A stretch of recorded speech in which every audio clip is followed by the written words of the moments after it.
All right, guys, we're back. There were some big injuries. We did talk a little bit about the trades. We did hit a little bit on the free agency, but there was also a big injury. The Bengals lost his tight end for the season. So that's what we got to say about that. Yeah. That means you better lock it up because he's done for the season and you won't be seeing him until next year. And yep. Oh yeah. Unfortunately for him, he is locked up. And I think it's a torn knee, right? Did something to his knee? I believe so. Yep. Yep. So he's definitely locking up his walker because he ain't moving very fast anywhere. So that's a big loss to the Bengals because when you talk about a team that doesn't really have a lot of weapons and then you lose one of your young weapons for the season, it's tough. That is tough. I know he was on the trade wire talking right away. He was seeing if he could get somebody from the Jaguars. The Jaguars was searching. I guess he's got some good backup tight ends that could be good options for the catch because that's what the Bengals want. He wants a catching tight end. He was also surfing the free agency. I'm not sure if he found anyone he really liked, but he's obviously got a hole to fill now. Oh yes, definitely. Could you? I know we had some big injuries, and I know it was a fantasy league last year, but we can talk a little bit about how big injuries can affect the team. Definitely the injury front is going to come into play. By the end of the year, if you don't have a deep roster with a couple good backups, it could definitely take your season down. Even if you're playing an easy team, but you're losing your starting tight end for 4 weeks. Your safety blanket's gone, or vice versa, your running back, So you may have an easy schedule, but one or two key players are out. You're going to struggle, and it could affect your season. And I'm sorry if I get this wrong, but I think the Bengals are facing a computer opponent, which makes it worse because obviously he won, I think, 30-0, you said. And 32-0, yep. Yeah, I'm sure his stats were nice, but this injury just puts a damper on the win. It's almost like a loss. So no matter if you're playing an opponent of a real human opponent or if you're playing a computer, injuries have to come into play in your mind, and it's unfortunate. But I think that's where the salary cap really, people were spending money on free agents a lot when we did the free agent ban, and people were excited. But this is where you really have to keep some money for this type of thing. Yes, exactly. I think I have like $3 million left over for any injuries that may happen throughout the season.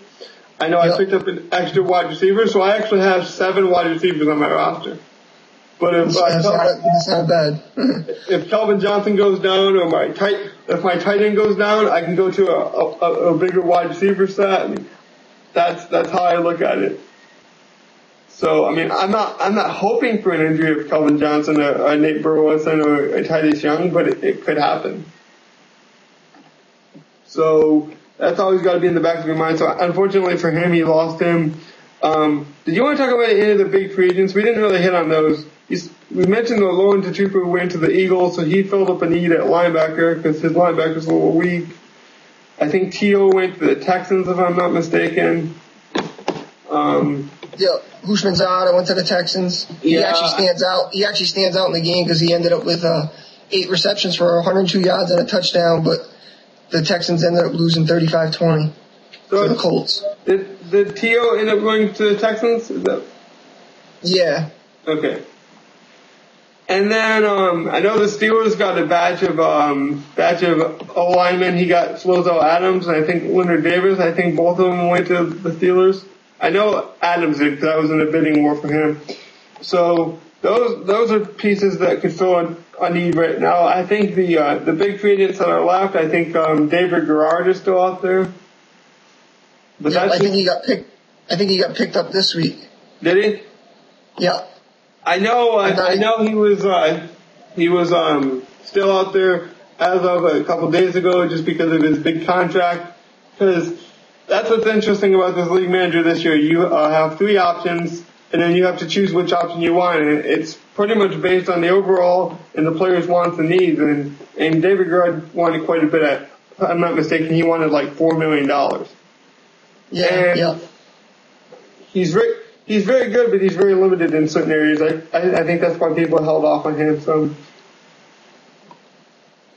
and there was also there was really some surprising quarterbacks that were released by other teams. Don McNabb, I think, was released by the Vikings, and he went to the Dolphins, if I'm not mistaken. So that's a big pickup for them. Yep, that's very interesting. Yeah, very, very interesting. And if you're the Dolphins owner, I'm looking at Chad Henne. If you want to work on a deal, I'll throw a cheap little plug at you for him, so you can hit me up later. I'm looking over the Vikings Chargers game. The Vikings ended up winning 27-7, and I scrolled down and I looked down to the passing game. And he's got Christian Ponder, 15 for 20 for 279 yards passing and 1 touchdown. I think the Vikings owner had definitely done a lot of work with Christian Ponder and said, you know what, I'm getting rid of McNabb now, and I'm going to ride the boat with Ponder, and stats don't look too bad. 5 incomplete passes.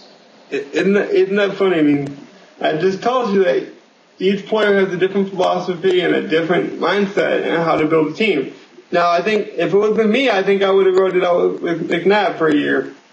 I don't know about stocks, but I mean, I didn't use them, so I can't say how they were mechanically. But just on my own philosophy, I tend to go more the veteran than the rookie. Yeah. But that's his philosophy, and it seems to be working out for him. You said he only dropped 5 passes, so obviously he knew what he was doing. Not bad for a rookie, man. Yeah, exactly. And it looks pretty scary for my division. We got Manny and me that came up with a loss, but then the other people in my division just killed it. So. Yeah, we're talking about the Chicago Bears killing it, man. Oh my gosh, 44-0 against the Falcons.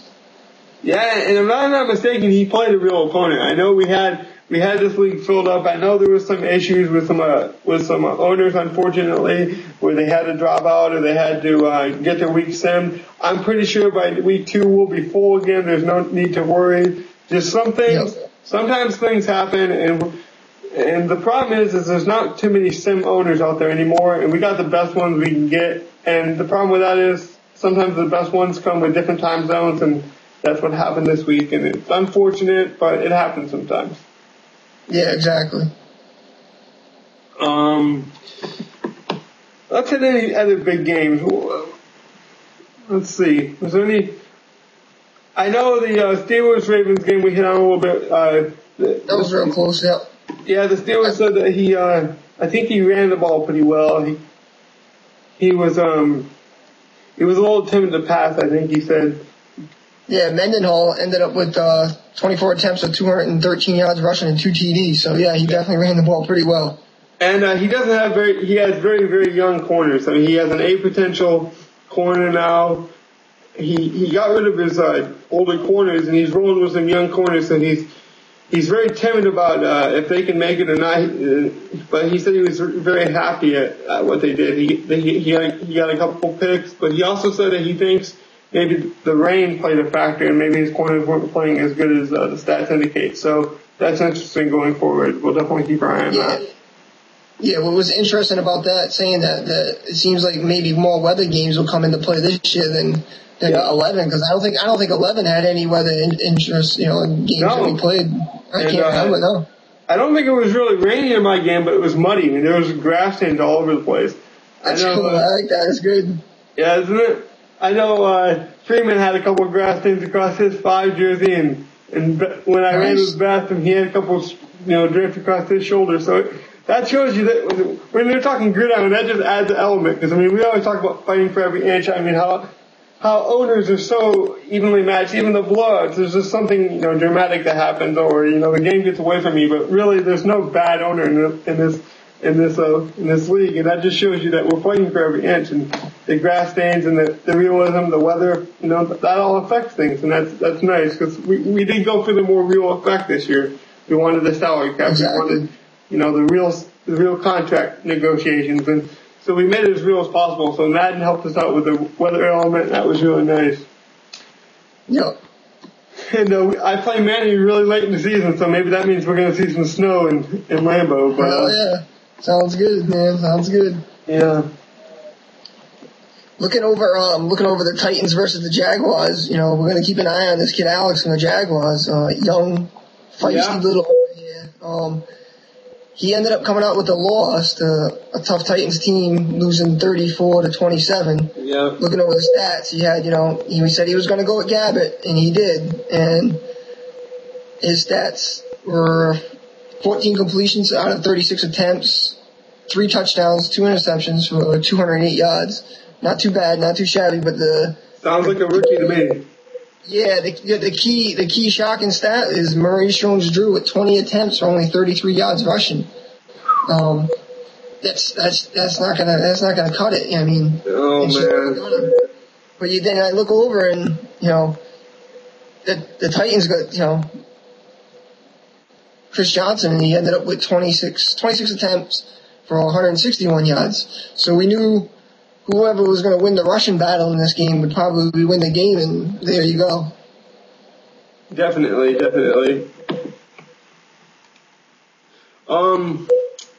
Yeah, I talked to Alex after the game. He said he just couldn't get any rushing yards with Maurice Jones-Drew, and it was unfortunate. And he said that Gabbert was playing pretty well early, and then he just totally exploded at the end of the game with some picks. But I mean, that's what you can't expect a rookie. You can't put a game on a rookie's shoulders. Yeah, because the Titans' Jake Locker threw in 3 interceptions also in this game. Yep. So, you know, you got these rookies with the rust on them. Yeah, Chris Hope played really well in this game. I believe he had a host of tackles, and then he had some interceptions. 7 tackles, 3 sacks, 1 interception. Yeah, that's a great game. Yeah, he's probably my defensive player of the week. Just looking over some things that the Panthers owner did send us. I mean, he was gracious enough. He sent us a list of things to do. And that shows you the brothership we really have in this league. I mean, people band together. Definitely so. Even though definitely get in there and put a vote in, you know? Yeah, even though we're the two faces on the TV every week and you think we do all this work, no, the Panthers owner is the one who sent us a lot of stats, and he's helping us out. We read through the game report, so we're not just trying to talk just for the sake of talking. We really want the real game experience, and we really want to bring it to every owner in case you don't get the chance to read them all, you know? Exactly. You know, whatever you want, we got. Yeah. All right, well, let's. I'm a little interested in talking about your game. I saw you lost 20. Bucks beat you 24-7. Yeah. Stafford had an okay game, 15 for 35 for a $193 with a touchdown, but the key was his 3 interceptions. Freeman threw the ball well, 13 for 19 for 225. But Garrett Blunt, 20 attempts for 95 yards in the rush. Calvin had his 1 TD for 84 yards. Yeah. Your new boy Merriman had a pretty good game with 3 tackles and a sack. So you got some pieces there, a little unsure, and then you came through with this breakthrough trade, which you should definitely. I would like to get you full in depth in what your plans are, because it's a big trade. Talk about that. But you know what time it is? It's a 2-minute warning. We're gonna wing it. We're gonna talk about something completely new for two minutes. It's a 2-minute warning. It's something new I want to talk about. That way I can tell Stocks, hey man, there's 2 minutes. Better shut up so we can go on to the next one.